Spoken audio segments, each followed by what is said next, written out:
Reko ka boss, magandang pipe sa NS200. Actually may ano pa to may karugtong pipe yung comment ni sir. Ano daw yung magandang pipe na basi. Medyo bass yung ano yung tunog, hindi yung masakit yung bag, yung punet. So,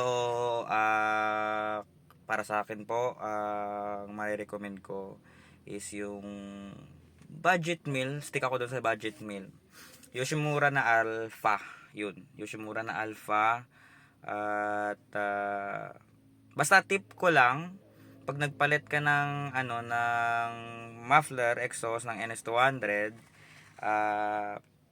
tanggalin mo yung stock niya, 'di ba? Tanggalin mo yung stock niya, tapos straight elbow na lang. Tapos magpapadugtong ka na lang ng elbow ulit papunta ulit sa bago mong muffler. So, yung tunog nun solid talaga na ano na bass pero hindi siya punet. 'Yun, yung Yoshimura Alpha. Pero kung naiingayan ka, Paps, yung straight na elbow, tapos yung Yoshimura na pipe, yun, oo, medyo hindi naman maingay talaga. Malakas lang, ano talaga makalabog sa dibdib yung tunog nun.